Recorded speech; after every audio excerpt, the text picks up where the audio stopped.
সাহেব, ওনাদের কিতাব, আমি এই যে কিতাব মালফুজাত নিয়ে এসেছি, এই মালফুজাতের 42 নম্বর। আমরা কেন তার বিরোধিতা করতেছি? আল হুব্বু ফিল্লাহ আল বুগদু ফিল্লাহ, কারুর সাথে কথা বলবো আল্লাহ এবং রাসূলের মহব্বতে, সুবহানাল্লাহ বলেন। কারুর সাথে দুশমনিও করতে হবে আল্লাহ এবং রাসূলের মহব্বতে। ওনারা কি বলতেছেন 42 নম্বর মালফুজাতে কি লিখছেন দেখেন, যে তিনি লিখতেছেন মুসলমান দুই প্রকার। কয় প্রকার? মুসলমান দুই প্রকার, লিখতেছেন দুই প্রকার। প্রথমে যারা আল্লাহর রাস্তায় বের হইবে, অর্থাৎ যারা তাবলীগ জামাত করবে, এরা এক প্রকার মুসলমান, মনে রাখেন। আর যারা এই দলকে যারা সাহায্য করবে তারা মুসলমান। এখন আপনি বুকে হাত দিয়ে বলেন, কোনদিন চিল্লা দিতে আপনি কোন জায়গায় গেছেন? যারা যাননি, যারা গেছেন তারা বাদ, যারা যাননি তারা তো আপনি করলেন না। তাহলে কি ওদের ভাষায় আমরা মুসলমান থাকলাম? কথা বলতেছেন না কেন? আমরা মুসলমান থাকলাম? তাহলে আমরা, আমাদেরকে যদি তারা মুসলমান না মনে করে, নবীজি বলেছেন কোন মুসলমানকে যদি কেউ কাফের বলে, সে যদি কাফের না হয়, উল্টো কাফের সেই হয়। তাহলে এরা যদি আমাদেরকে মুসলমান না মনে করে, আমরা কেমনে তাদেরকে মুসলমান মনে করব? কথা কেমন বুঝতেছেন?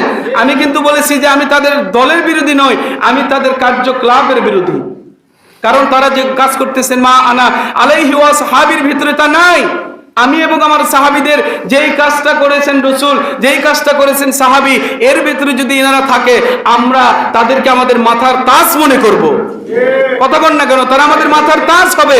কিন্তু তারা যদি কোরআন সুন্নাহর বহির্ভূত কাজ করে, তারা আমাদের জুতার নিচেও জায়গা পাবে না।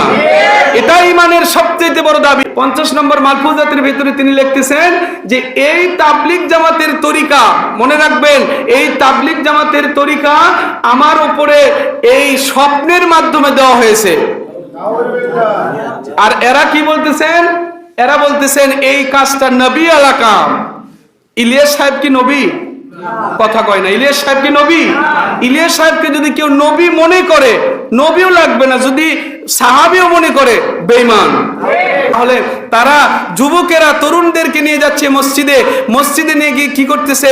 এক যুবকের আজকে ওর স্বপ্নদোষ, কালকে ওর স্বপ্নদোষ, কালকে ওর স্বপ্নদোষ, এইগুলো করে করে মসজিদটাকে নাপাক বানায় দিয়া, সিজদার জায়গাকে নাপাক করে দিয়ে যারা আজকে নবী আলা কাম বলে চালিয়ে দিচ্ছে, এরা মুসলমানের ঘরের সন্তান হতে পারে, দাবি করতে পারে, আদৌ এরা রাসূলের তরিকার উপরে নাই।